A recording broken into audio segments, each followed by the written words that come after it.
and welcome to the Ask Assaad show. I'm Michael Gaines, host of the podcast NOV Today, and glad you are joining us today as we continue our ongoing conversation of bringing insight out and bringing subject matter experts, insight, and analysis to you wherever you might be joining us from today. So thanks for joining us and welcome to the program.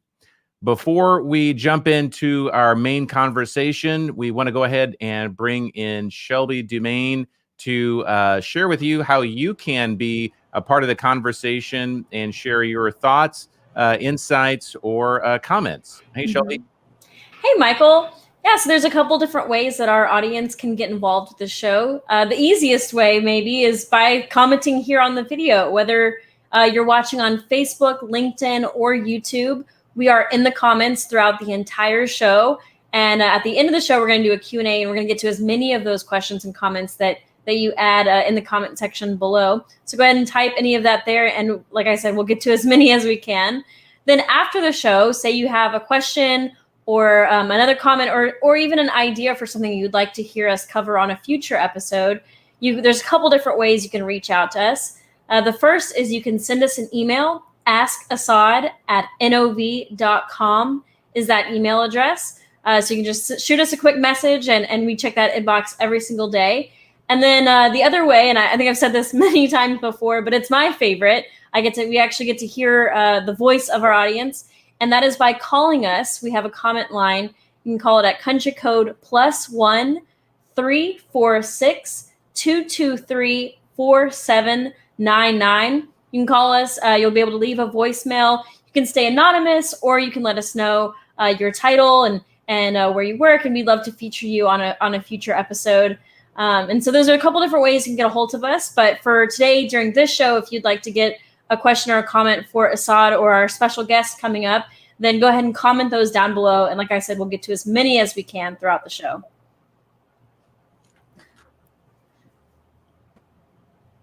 Oh.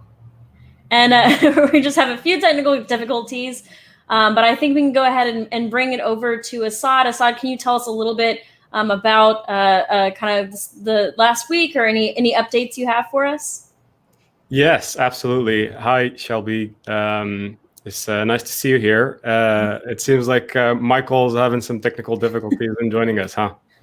I tell you what, if there's anyone that's gonna be the nail in the tire, it's gonna be me. So sorry about that, guys. Thanks so much, Shelby and Assaad. Yeah, definitely good to see you. Sorry for my lackluster entrance. I'll try to make it up on the back end of the. How are you, Michael? I hope everything's okay back there.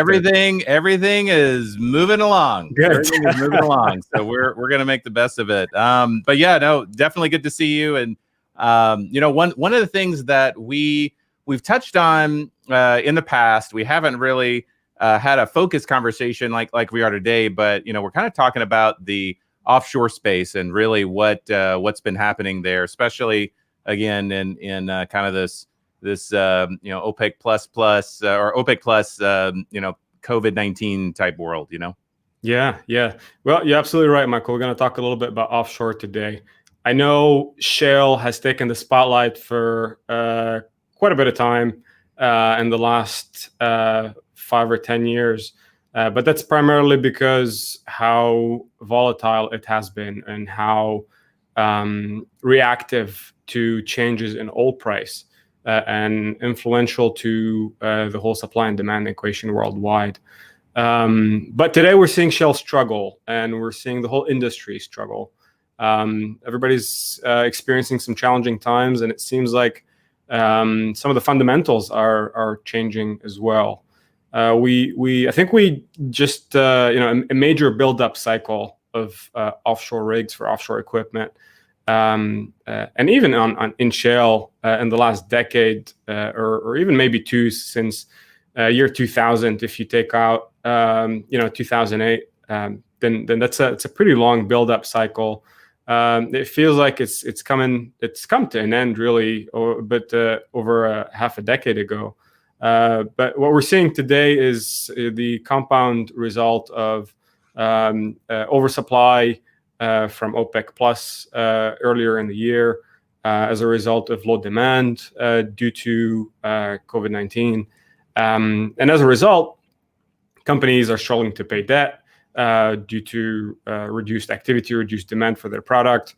Many have resorted to consolidation where they can. If they can't, they have to go into bankruptcies. And one thing we've also seen as a big trend is write-offs of big, now overvalued assets. Offshore has been or seen a little bit of a drop in activity in the last half a decade. And really, end of 2019 is when we saw some contracts come back, but not to anywhere close to the levels we've seen before. Some are calling what we're going through today the Great Reset for the industry. A lot needs to be changed to restructure, to focus. We've heard earnings calls, and restructuring was probably the main theme. But one thing was common too, and that's when people talk about recovery, it's almost always going to come either from international or offshore. So this really makes this topic very important to us, Michael, and relevant this time around. Right. Well, I think that's a great segue as we introduce our guest. And you mentioned, talking about recovery and international, and we've actually got quite a few folks joining us online today. I see in the comment section, so certainly put your questions or comments in. Looks like we have folks joining us from, let's see, Venezuela, looks like Mexico, right here in Houston, Saudi Arabia. Let's see, I see Argentina. Someone's staying up late with us in Norway. So, I mean, it looks like we've got quite a contingent of folks joining us. So that's going to be hopefully make this an even better conversation. So as we go on, looking forward to getting your comments. For our guest, who I'll go ahead and introduce now, we have Caitlin Shaw, who is the research director for the Upstream Supply Chain in here at Wood Mackenzie. So we're definitely honored and appreciative for her joining us today. Just a little background for you. Caitlin is currently responsible for the delivery of in-depth commercial analysis of global supply and demand dynamics from exploration to development through the life of the field. She has many accolades to her name. I won't embarrass you by trying to read all of them, but certainly an accomplished professional that we're grateful to have. Caitlin has over 15 years experience in the oil and gas industry, and most of that was focused actually in our topic of good discussion today in the deep water development and subsea space. And she has a background in marine biology, a Bachelor of Science in Marine Biology from Texas A&M University at Galveston. So certainly a well endowed background, and I'm out of breath. So we're certainly appreciative of you being here. So thanks for joining us, Caitlin. Thanks for having me. So Assaad, I know that you've had some thoughts in this space, and now we have the opportunity to ask Caitlin ourselves. Caitlin, we talked a little bit in my introduction about the consolidation, what's happened. I'd be interested to hear your thoughts on your take on what's the reaction so far has been in the offshore world. Yeah, it's a great question, and the points that you made prior are spot on when it comes to what's happening, not just in the offshore oil and gas world, but in the larger oil and gas world. So it is this oil crash that happened in April on top of COVID was really detrimental to a buildup of activity offshore that we saw at the end of 2019. And there were hopes that things were to get back to new normal, that we could really become accustomed to expecting during the previous downturn. So the oil crash happened, activity has dropped. According to Wood Mackenzie's Lens data analytic platform, we're gonna see a 27% reduction in upstream CapEx in 2020 compared to where we had projected that in 2019. Obviously a large portion of that coming from the offshore space as those projects are pushed to the right, those FIDs are deferred to 2022 and beyond. And that's really, a double whammy, so to speak, on top of what we just went through. And now we have this this next event that really is adding to that idea that we're resetting in this space. We're resetting in this space to a commodity price that's lower than we expected. We are resetting to a global environment in terms of thinking about supply chain and how things like COVID and the coronavirus have impacted the ability to get goods manufactured, to get goods transported from one place to another. And we're also resetting with what the energy outlook looks like in the future, with energy transition becoming a larger picture of that, and where traditional oil and gas fits in that, and what that future looks like. Interesting you bring up energy transition, and I'll pick your brains on that in a little bit. First, I would like to hear from you, maybe a little bit more specifically on the service sector. Yeah. What can you tell on how things have evolved over there? We've seen also a wave of restructuring. We've seen reduction in capabilities, but how's that translated offshore? Absolutely. It's been a really tough time for the service sector. As I said, that previous downturn came at a place where the service sector as a whole was relatively financially strong, 2014, 2013. There were opportunities to find cost savings through that time period, because as you look in offshore and specifically in deep water, two of the Achilles heels here are the cycle time to get a project up and running and on production, and the cost of those projects. So through the 2000s and the first part of the 2010s, you were seeing that cost escalation just grow and grow and grow. And when you looked at that, you knew we were going to get to a point where that was unsustainable. And you saw oil companies before the oil price crash of 2014 pulling back on activity and really looking at ways of bringing down those prices. So the service sector worked through that. They brought prices down. They were innovative in their approaches within their company. They collaborated across the supply chain to realize those cost savings. But over that time, their backlogs weren't growing like they needed to, and the margins just were not there. Yeah. So 2019, have a service sector of companies where the financial health is a real concern. And then you hit it again with a reduction in demand. And that's where we stand at the moment. We stand at a place where we've got a hurting service sector and demand that is not estimating any kind of near-term growth or salvation for that. So what we do, we see consolidation, and whether that's consolidation of assets, consolidation of companies, restructuring of companies as a necessary means to continuing on where we're going. But we're also seeing almost a double downing of strategies from the previous downturn. So whether that was innovation, technology development, increasing efficiencies, and then focusing on some new things that weren't as much of a focus in that 5-year previous part, things like energy transition and renewables. Right. And so that's where we are, a period of a lot of change for the service sector as they yet again have to adjust to really tough market conditions.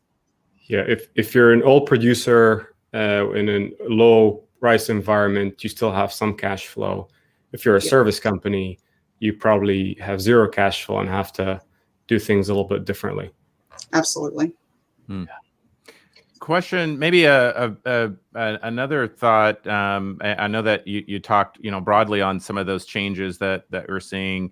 Wanted to see, Caitlin, if you could maybe talk about what it's looking like, especially on the AFE side. When you've got organizations, for those that aren't familiar, I know different ways of saying it. I say allowable financial expenditure. I know others have maybe a better way of saying that, but essentially the budgeted expenditure for projects. When you're looking at that, are you seeing significant changes in those numbers, or maybe are we at a point now where new business models are having to be seriously contended, right? Kind of dusting those off and bringing them into reality.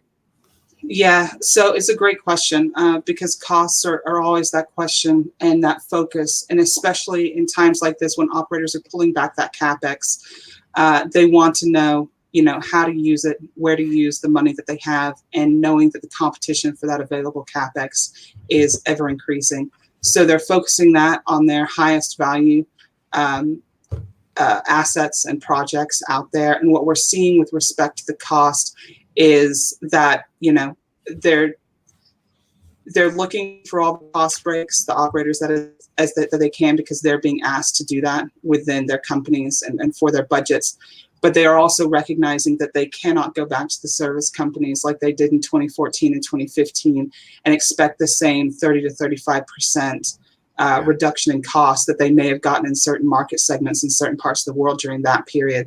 That will absolutely cut the service sector off at the knees, and that's not going to benefit the operators at all. They are still reliant on a healthy service sector and supply chain to get those high value assets moving and on production. So we are seeing some reductions in costs in certain areas. We're not seeing or expecting some of those localized cost inflations that we were expecting at the end of 2019. The balance between supply and demand, everybody's been working on that very, very hard over the past couple of years. So we're starting to see opportunities for localized cost inflation for certain market segments in certain areas. That's kind of gone away now, but we don't see, another 30% across the board that can come out of prices. Mm.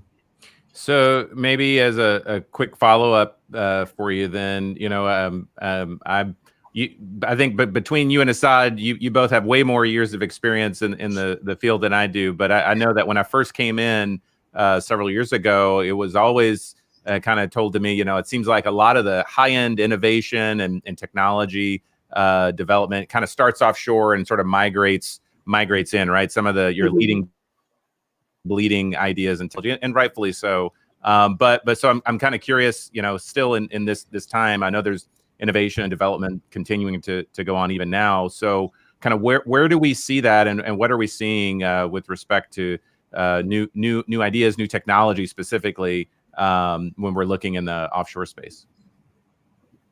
Yeah, another great question, and you're really right. And I think the pivotal point to this is that there's less money across the board, right? So it is investing that money in the strategic technologies and strategic innovations that are aligned with where operators see themselves developing in the future. So whether that is 20K technology that we're seeing in the US Gulf of Mexico that is taking a lot of time to develop, and we're seeing applications of that now, whether that's the opportunities in places like offshore Norway, which has always been a place that's been very open to new and innovative technologies towards the goals that they may have in that region. So those are things that are really going to push that, and it has to be a balance, right, between that investment, that R&D investment from the service sector and the operators to develop the technologies that will take us to where we need to be, that will enable those structural changes that we need to see in offshore and deep water, and that open up the doors for where we're going. And again, I sound like a broken record with the energy transition, but the greener oil and gas field is definitely part of that story. So it's reducing carbon footprint and those types of things, and not necessarily that offshore oil and gas is going to go away, but things need to change and things need to evolve. And that next step is that greener offshore oil and gas field. How can service sector companies come together between themselves? How can they work with operators at this stage to figure out what those innovations and technologies need to be and how we can bring those to light and to application? Yeah, and I would agree with that and add that I think in the last just few months we saw about $230 billion worth of assets being written off in energy alone. Yeah. That's about 60% of all the write-off that S&P 500's seen, noting that energy contributes to only 8% on average in the last year or so of S&P 500. So a lot of old kit has been gotten rid of, depreciated assets that aren't. We've seen companies like Valaris or others, big companies out there, retire drill ships that are 8 and 10 year Absolutely. old. And that's just painful to see. These are Gen 6 top, top technology. So there's a natural high grading of the fleet out there, which it kind of results in better technology. Only the best's going to remain out there, and that's going to result in better performance. Yeah, and something to add to that too is we're not at the end of that. We're not at the end of that high grading story. We're still in an oversupply kind of situation, whether you're looking at rigs or manufacturing capacity elsewhere. And we will see that ongoing consolidation of that supply to really refine what's left to the best available, most relevant for where we're going, and the most relevant for the clients. Yeah, and I think on your energy transition point, right on, we're seeing more and more attention being given and intentional efforts to get there, not just due to PR pressure or because, but also genuinely because you have to make that leap and say, yes, to be competitive, I need to spend less money on fuel. To be competitive, I need to take better responsibility in my emissions and in my carbon footprint. So lots of investments going there, and I think we Michael, you featured our kinetic energy recovery technology on the show, but certainly an area of growth there. And that's a great point, because it's in those places and those technologies and those initiatives that are grounded in more than just one driver. So it's not just a PR thing, but it is helping a genuine concern of the industry. It's part of that structural change. It's part of that structural improvement that helps those core issues that we have, whether that's cost or scheduling, scope, size, what have you. That's where the sticky solutions will lie. And on 20K, I think I think it's a great leap in technology. NOV's been on the forefront of that. That too, I think when we talk about technology and how we're gonna make the step into the next era, it's things like that enable opening a whole realm of new places to get hydrocarbons from at even lower cost, although it seems like it's a big ticket item to develop an offshore field. But believe it or not, it's an offshore barrel's ends up being cheaper than a shale barrel. Just takes longer to get out of the ground. Yeah, absolutely. And those types of enabling technologies will open up the doors and the opportunities for operators to come in and be in deep water for the reasons they're in deep water. They're in deep water for those large reserves. They're in deep water for, those reserves that will last a long time, a lot longer than what's onshore. And that's exciting stuff. That's really great. And 20K is one of those technologies, without a doubt.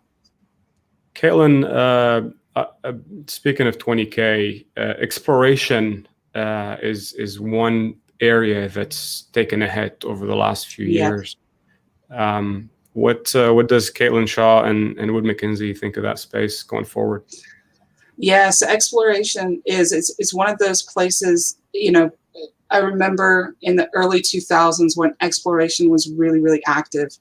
Lots of new places being looked at, lots of appraisal work being done, whether that was proving up Brazil's pre-salt, proving up East Africa's natural gas reserves and those types of things. And when that oil price crash happened in 2014, the bottom just fell out of that. And it was a worry even then. It was a worry knowing that if that reduction in exploration activity continued for a long period of time, that it was going to have an impact on those high value, privileged discoveries that were yet to come, that fills the development pipeline, 10 to 15 years down the road.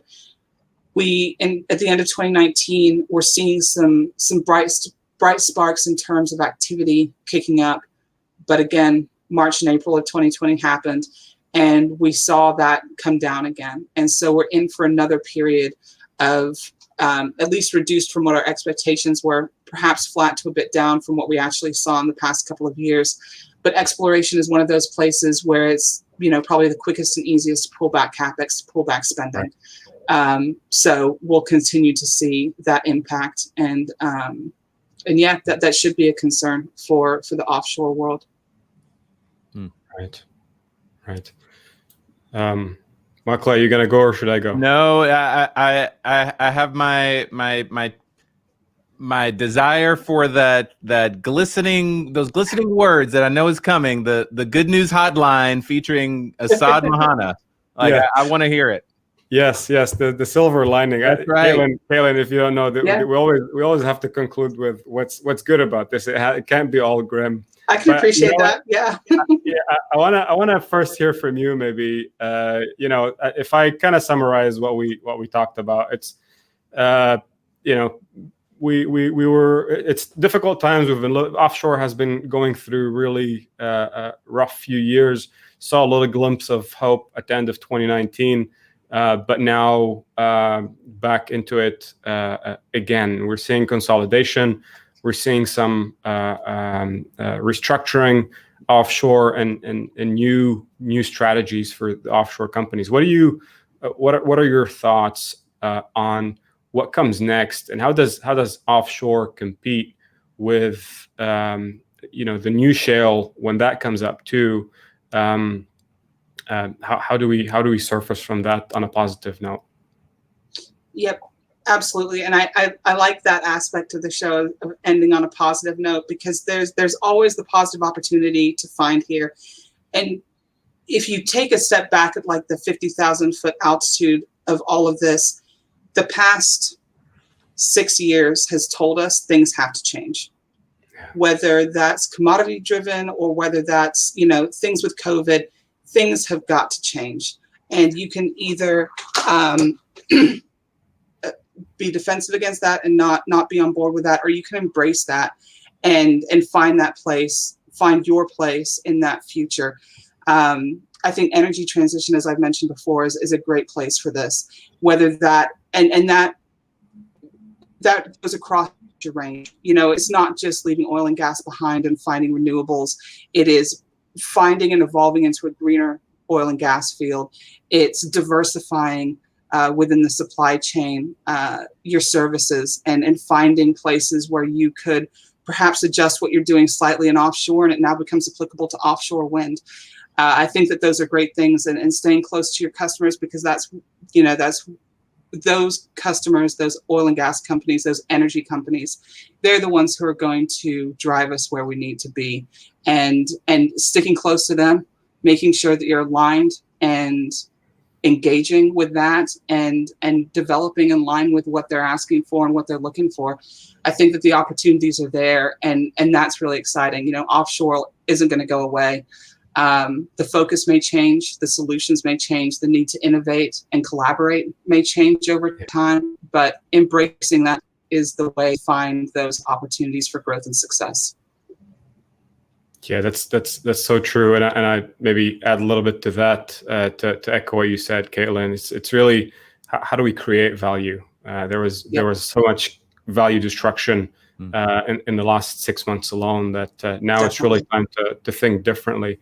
Yes, it's true that offshore is going through a painful time, but the restructuring is a good thing. It's good in things like a declining rig count, rig supply is positive for drilling contractors who want to make a bigger day rate. A reduction number of players is also perhaps good for the overall reduction in cost to produce that barrel. So really a high grading on assets, a high grading on fleets. And what's happening in land in shale, that current environment that's created a tight discipline in spending, even when oil prices rise again, that with any surplus capital really remaining and being distributed to shareholders, that same discipline kind of spills over offshore, and not to use the pun. But really, it drive investment faster towards offshore because it's a more reliable, less volatile investment to make. Absolutely. Great. Well, this has been really, really insightful, and I've actually learned quite a bit, and again, appreciate the insight and conversation, both Assaad and certainly you, Caitlin. And so this is actually a point in our show where we want to go ahead and pivot over to some of the questions being put into the chat. So if you're watching and joining us on LinkedIn Live, Facebook, or YouTube, we are talking about the offshore space, and specifically what that's looked like in light of the conditions and certainly a lot of the impacts that have happened over the last many months and possibly even some could argue over the last several years. So we've been talking with Caitlin Shaw. She's the research director for the Upstream Supply Chain with Wood Mackenzie. And so if you have a question for her or for Assaad, Mohanna, NOV's director of business strategy, go ahead and put that into the comment section, and we'll try to get that here on the back end of today's show. So with that, we'll actually pivot over to Shelby Dumaine. I think she has one that's quite relevant, yet broad at the same time. So I think it'll be a good one to kick it off. Mm-hmm. That's a great way of explaining it, Michael. So this question came from LinkedIn, and we're wondering if y'all could talk a little bit more about how the pandemic specifically has affected the offshore market, especially in regards to supply chain. Yeah, it's a great question because it introduced a whole different barrel of challenges than what either the 2014 or the 2020 oil price crash introduced to us. If for the first time in recent history, at least, made us question the strength of this global supply chain that we've built. We have, production facilities coming from Southeast Asia to all over the world. We've got subsea trees from Brazil and Europe going all over the world as well. And that couldn't happen. So at first, before the oil price crash, there was the question of, are we going to be able to get this equipment, these assets, to where they need to be to continue doing the work that we have scheduled, the contracts that are there. And the Upstream Supply Chain group has done a lot of work on what those backlogs look like and the number of subsea trees that have been ordered but not delivered. And so that was a big concern. And it went beyond those, it went deeper than those large ticket items, because it was all through the supply chain to the availability of steel in those hard hit areas of the coronavirus as well. And so that was an underlying layer of potential project delays and issues with scheduling. Then you layered on the oil price crash in paring back the new award activity that went on. But we're still trying to figure that out, right? It's posing a lot of new questions to operators and increasing the priority of supply chain risk and supply chain management as they look forward, because we're obviously not through this pandemic yet. We don't know what that will look like going forward, but it's definitely increased the need to contingency plan around what that looks like. I'll add to that maybe the onset of an underappreciated probably wave of growth in the digitalization of operation as a whole, and how that adoption of digital technology, the ability to remotely access offshore fields, and operate things like directional drilling from shore, as in the aim of not just optimizing and improving performance, but for maybe the first time, with the focus being how to reduce number of personnel on board. So I think that's one that's going to change really a lot of companies, and I think the adopters of digital will probably reach a faster state of autonomy in terms of dependence on personnel going back and forth, and the limitations that the pandemic has brought forward. Well, that's I think that the comments that you made and Caitlin and Assaad as well has really been really helpful, at least in framing kind of where we've come from, where we are now, and certainly where we want to go. I know that at least I'll put myself in the bucket of glad we have 2020, but certainly looking forward to 2021 and further. So happy to be here, but certainly looking for those silver linings that I see materializing on the horizon. So Caitlin, certainly appreciate you taking the time. Want to respect your schedule and certainly appreciate those tuning in for us.